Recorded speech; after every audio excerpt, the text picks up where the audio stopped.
মার্কিন president Joe Biden বয়সের কারণে আরও এক দফায় দায়িত্ব পালন করতে পারবেন কিনা তা নিয়ে উঠছে নানা প্রশ্ন। নিজ দলের অনেক নেতা তাকে নভেম্বরে অনুষ্ঠিতব্য প্রেসিডেন্ট নির্বাচনের প্রার্থিতা থেকে সরে দাঁড়ানোর আহ্বান জানিয়েছেন। সম্প্রতি বিরোধী রিপাবলিকান পার্টির প্রার্থী ডোনাল্ড ট্রাম্পের সঙ্গে টেলিভিশন বিতর্কে ধরাশয়ী হওয়ার পর এই দাবি আরও জোরালো হয়েছে। এই অবস্থায় ওয়াশিংটন ডিসিতে অনুষ্ঠিত হয়ে গেল পশ্চিমা দেশগুলোর সামরিক জোট ন্যাটোর ৭৫তম সম্মেলন। এতে উপস্থিত ছিলেন বিভিন্ন দেশের সরকার ও রাষ্ট্রপ্রধানরা। বাইডেন তাদের সঙ্গে বৈঠক করেছেন। সম্মেলন শেষে একক সংবাদ সম্মেলনেও অংশ নিয়েছেন।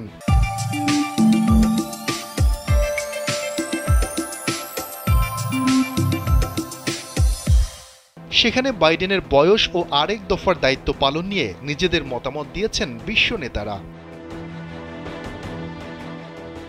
দায়িত্ব নিয়ে ন্যাটো সম্মেলনে অংশ নেন যুক্তরাজ্যের নতুন প্রধানমন্ত্রী কিয়ার স্টারমার। একান্ত সাক্ষাৎকারে সিএনএনের জেক টপারের মুখোমুখি হন তিনি। টপার তার কাছে বাইডেনের বয়স নিয়ে উদ্বেগের বিষয়টি তুলে ধরেন। জবাবে স্টারমার বলেন, নিশ্চিতভাবেই যুক্তরাষ্ট্রের মানুষ নির্ধারণ করবেন কে তাদের প্রেসিডেন্ট হবেন। এরপরই তিনি বাইডেনের মানসিক অবস্থা সম্পর্কে কথা বলেন। জানান, মার্কিন প্রেসিডেন্টের সঙ্গে আলাপ করে তিনি স্বাচ্ছন্দ্য বোধ করেছেন এবং তার মধ্যে বয়সজনিত কোনো সমস্যাই তিনি দেখতে পাননি। বাইডেনের বয়স ও প্রার্থিতা থেকে সরে দাঁড়ানোর ইস্যুটি নিয়ে ন্যাটো সম্মেলনে অংশ নেয়া অন্য বিশ্ব নেতারাও প্রতিক্রিয়া জানিয়েছেন। কানাডার প্রধানমন্ত্রী জাস্টিন ট্রুডো মার্কিন প্রেসিডেন্ট জো বাইডেনের প্রশংসাই করেছেন। তিনি বলেন, বড় বড় বিষয় নিয়ে বাইডেনের সঙ্গে কাজ করতে সবসময় বেশ ভালো লাগে। তার অভিজ্ঞতা ও ভাবনার গভীরতা রয়েছে। বিভিন্ন বিষয়ে দ্রুত সিদ্ধান্ত নিতে পারেন তিনি।